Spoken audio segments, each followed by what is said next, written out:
Sobat pasti ingat video di tahun 2019 ketika baru pulang dari Tianjin, di mana sebuah perusahaan kimia terbesar di Tiongkok mengundang Bosman ke sana.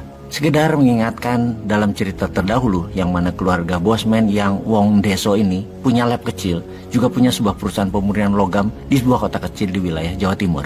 Kerennya kalau bahasa asing keluarga di kampung itu secara temurun, kami adalah keluarga blacksmith kali ya, atau pandai besi istilah Indonesianya. Mbah-mbah dulu turun temurun memang pengrajin tosan aji atau pengrajin keris. Namun bukan keris sakti yang ada warangan dan sejenisnya, hanya keris biasa untuk pajangan atau dipakai di acara pernikahan.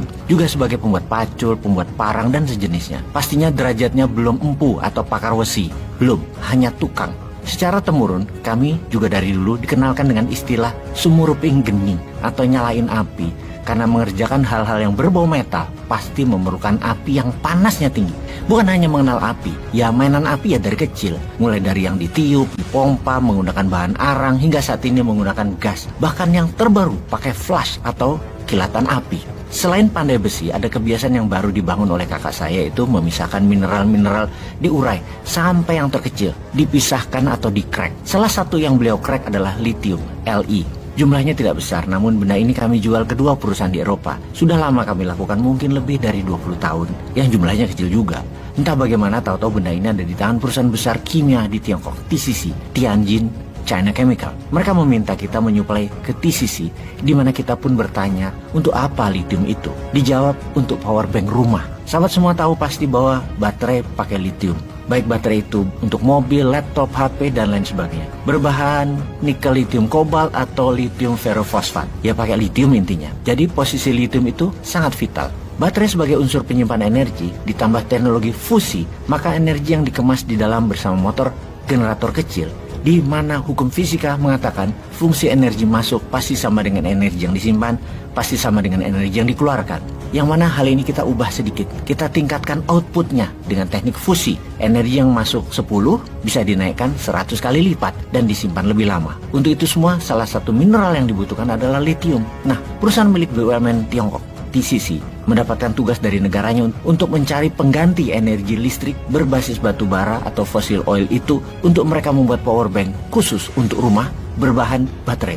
Mereka berencana membuat power bank untuk rumah yang hanya di-charge 2 jam namun bisa menghasilkan daya selama 24 jam menggunakan power bank. Jadi kalau biasanya bayar listrik mungkin sebulan 1 juta untuk daya listrik 3.300 watt di perumahan, sekarang jadi hanya pakai 20%-nya saja untuk men-charge dengan hasil sama 3.300 watt.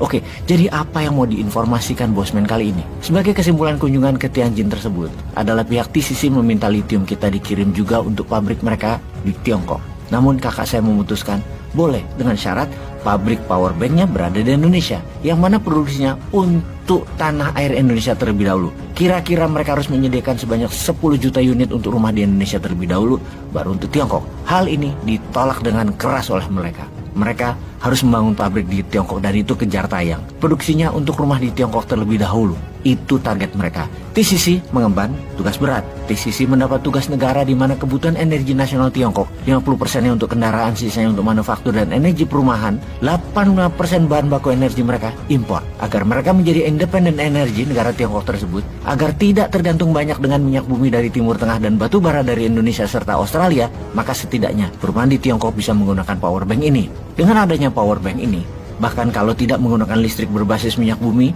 maka mereka menggunakan energi sinar surya atau solar.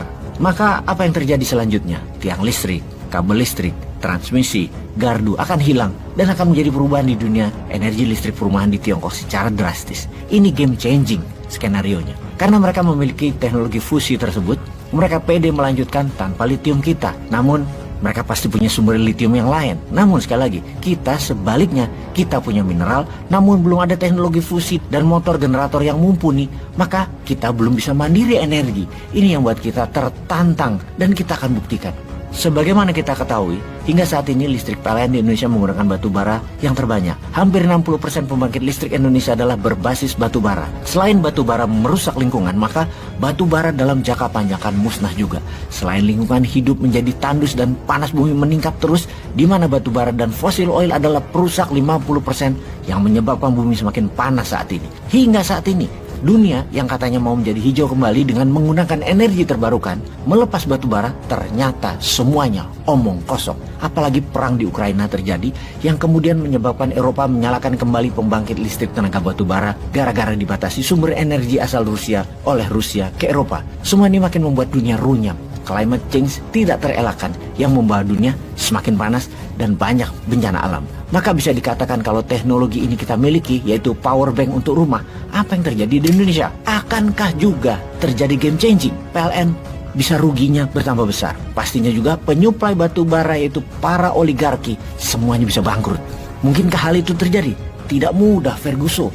Oligar pasti melawan.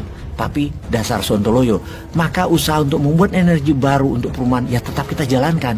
Kita tetap cari cara, kita tetap berusaha. Dan setelah 3 tahun berkutat, setelah ribuan kali mencoba di mana setelah 1 tahun lebih produk ini kita jalankan, kita tes skala lab, kita tes secara pilot produk, ternyata benar.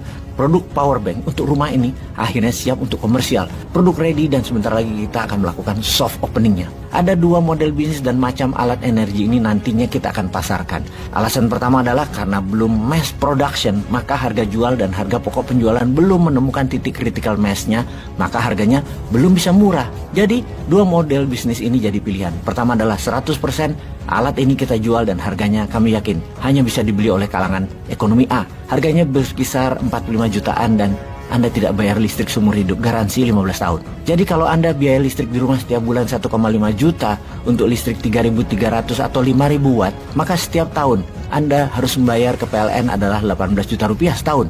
Dalam 2,5 tahun harga power bank rumah tersebut lunas terbayar.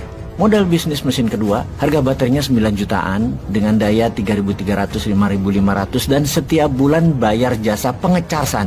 Berapa biaya listrik tersebut kira-kira? Kira-kira adalah 50% dari harga bulanan Anda. Katakan Anda biasa membayar 1 juta rupiah, maka Anda cukup membayar pulsa charging 500.000 sebulannya. Anda akan on terus listriknya. Sebelum kita meluncurkan produk ini, maka informasi ini kita sebarluaskan.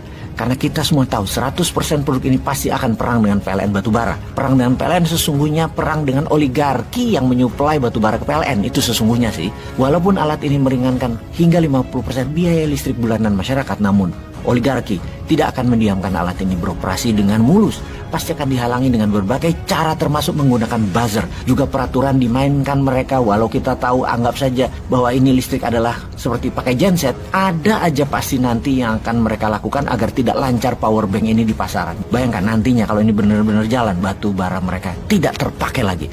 Inilah mengapa kita yang penantang globalis dan oligarki ini berangkat unjuk kekuatan dengan people power. Yuk kita gandengan tangan untuk membuat negara kita menjadi independen energi. Utamanya energi kebutuhan rumah tangga. Kita tidak lagi bergantung impor. Kita tidak lagi bergantung pada negara lain. Inilah masa kita mendukung produk anak bangsa sendiri. Sahabat, kita akan melakukan soft opening ini di Solo segera untuk menunjukkan kita bangsa yang mampu berdikari dan mampu berdaulat energi.